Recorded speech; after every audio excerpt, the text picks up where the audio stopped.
Dear Aunt Flo is a podcast about bad periods, and I'm your host, Elisa Michelle. Every month, we'll dive deep into my own vagina monologues as I discuss my journey with endometriosis and share stories that we wish someone would have warned us about sooner. I am your new period BFF, so let's get comfortable speaking about our cycles. Welcome back to another episode of Dear Aunt Flo. I am your esteemed host, Elisa Michelle. And today we're going to talk about our periods. Duh. If you are joining for the first time, hello. Welcome to my little corner of the world. I invite you to follow me on IG at dearauntflo.pod. If you are listening on Apple or Spotify, I also invite you to watch with us on YouTube at Elisa_Michelle. Straight like that, because YouTube won't let me change my Google account and I refuse to start over.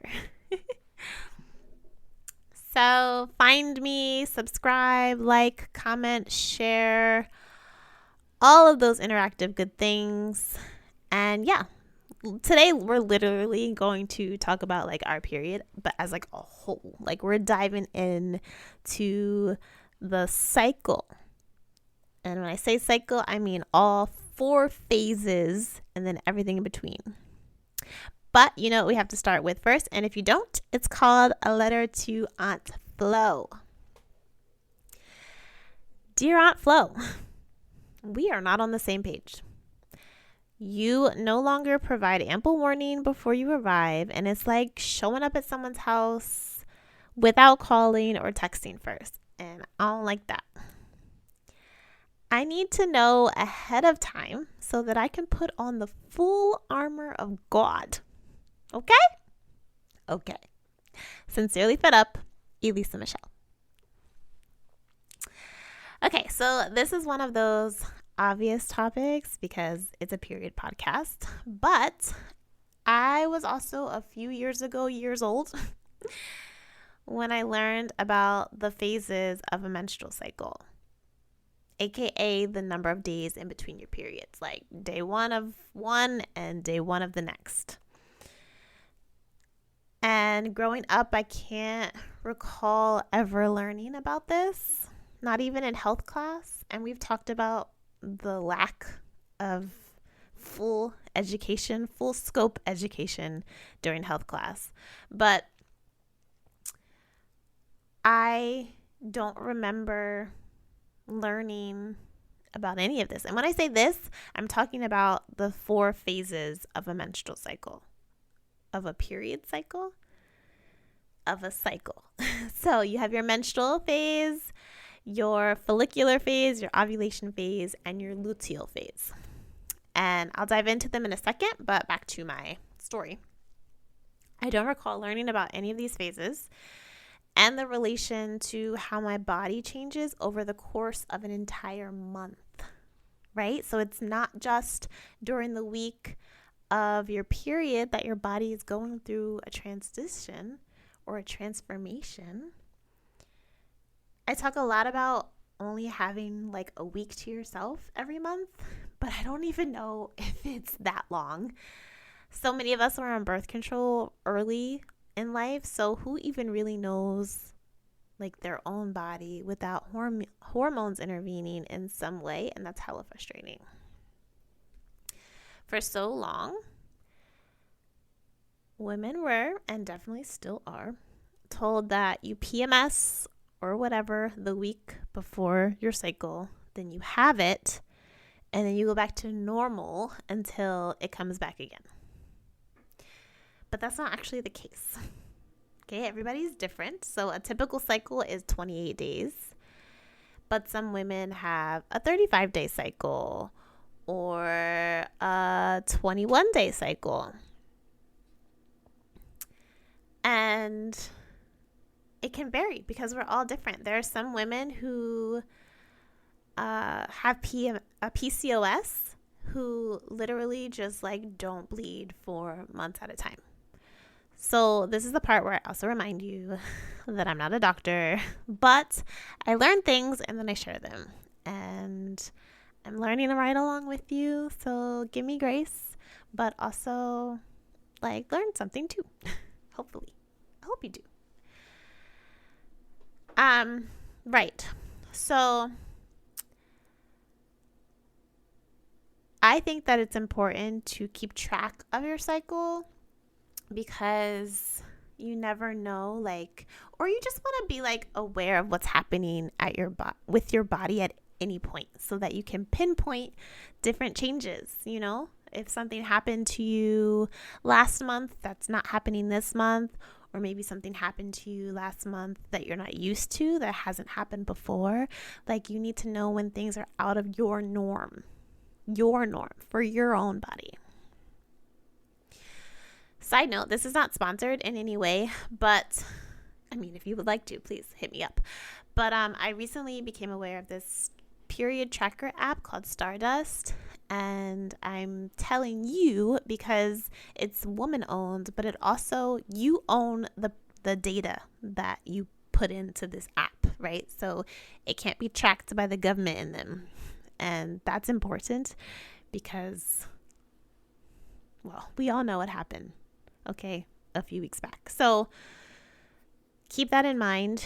If you're using a period tracker app on your phone or your tablet or something, if you don't have like a physical journal that you're keeping, like just keep in mind of how they share your data. And so, yeah, I learned about Stardust. It was vetted by someone that I trust and follow, who also talks a lot about her period and has a nonprofit and all that. So, yes. Anyway, and side note. So, yeah, too often our doctors are so like nonchalant about our irregular cycles when we're sharing things that are happening. So it causes us to be a little more silent about even like the smallest change. So yeah, I think it's important to like keep track of what's happening so that you notice when different things are different. And then always speak up about it too, because you never know. The smallest thing might be what makes a difference in how you move forward. And hopefully you'll have the right doctor to help you pinpoint those things. Okay, let's dive into the phases. So we're going to talk about all 4 phases. I'm just going to give brief overviews. I will remind you once again that I am not a doctor, so do not come for me in these comments, y'all. I'm just sharing my life findings and hope that it helps you in some way. I digress. Okay, phase 1. Your menstrual phase.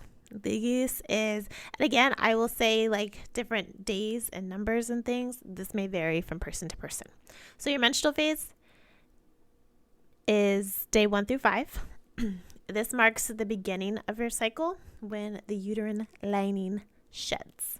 So because you didn't produce a baby, that thickened lining is no longer needed, so she bleeds. So hello, period. She has arrived in all her glory. She's heavy or maybe she's light. Either way, she's here. So rest during this time. It's important to listen to your body. Take it easy. Stay hydrated. Water is so key during your period, during this menstrual phase. Drink loads of water. You might even be drinking tea, but drink loads of water too. Like, it's very good to flush out your body and just keep it regulated. Okay? And give yourself grace and your body time to release during this time. So, menstrual phase 1, which leads to phase 2, our follicular phase. Follicular. That's a fun word to say. Or a difficult word to say. Either way, it's phase 2. Oh my goodness. Okay, so this is day like 6 to 11, give or take. And fun fact, only one of those eggs is going to mature while all of the others die. So, yay. It's wild. Our bodies are so cool, yet so disrespectful, yet so like fascinating. Anyway, hello energy, where'd she come from? Because this week is a drastic difference from a few days ago when you thought you were dying.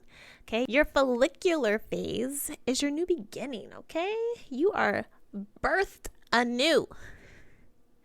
This is actually starts on the first day of your menstrual phase, and it goes through your ovulation phase. So it overlaps. It's a tricky thing, okay? We got phases, they overlap, they be doing different stuff, and you wonder why we all different, okay? Yeah, lean into this week, okay? Lean into your energy and really get things done during this time. Take stock of when this is happening so that you know how to plan accordingly.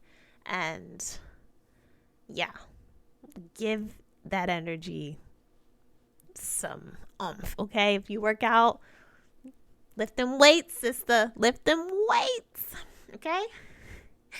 And then we go to phase 3, our ovulation phase. So again, days vary. This could be days like 15 through 16 or 14 through 15. I'm given approximations here because it depends on the length of your cycle.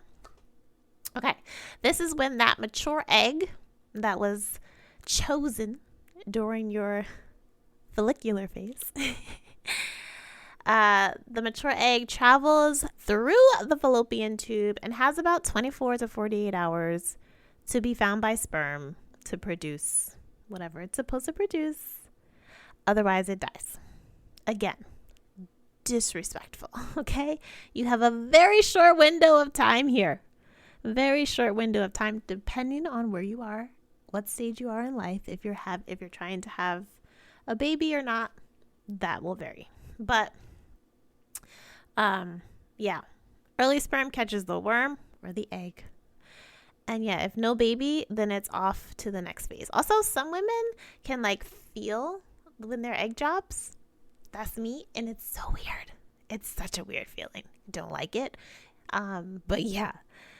So yeah, if no baby, then it's off to the races, aka the luteal phase, which is not a race because it's actually more like a nesting stage. So this is day 15 through 28. Again, we overlapping. So yeah, I call this the nesting stage because it's when your body is going to sleep whenever, however, wherever it wants to. Hello PMS. And hello rest. So D-Day is coming, all right? It's inevitable. It's a cycle. So this is a great time to take things slow and steady, okay?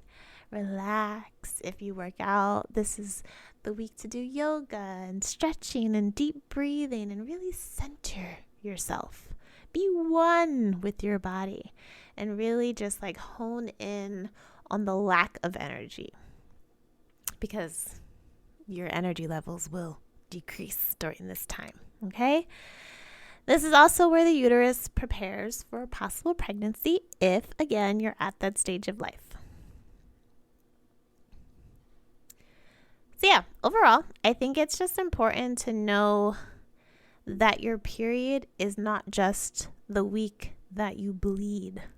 It is a full 28, 21, 35 day cycle. That's so crazy. Like, we are all very different people experiencing very different things, but like it's all the same. Like it connects us all, if that makes sense. I hope that makes sense. Anyway, I wish they taught these things in school. During health class. I wish they taught these things when you go to your physical every year at the doctor's office. Like, your doctor should be preparing you before puberty hits, like telling you what's going to be happening to your body so that you're aware. Like, I know there are some parents who may or may not tell their kids. I wasn't really told much until it actually happened. I think anything before that was just like, have sex, make a baby, you out this house. And hello, back families. Anyway, I think it would just really help women and girls to understand their bodies and how essential it is to care for them daily. Not just the week of your period, not just when you feel sick, not just when you feel sad or feel any type of emotion, like daily. Do daily checks with yourself, whether that's through gratitude, through prayer, through journaling, through meditation, through literally just standing in front of a mirror like Issa Rae and talking to yourself. Like, check in with yourself. Know your body. Know what changes it's making. Take notice of these things. If maybe you feel a certain way one month and not a certain way the next month, like what changed? Take notice of your stress levels. Take notice of your happiness. Like, just be aware. Be all-encompassingly aware of yourself at all times. And I think that it will at least help you to have a better understanding and knowledge of everything around you.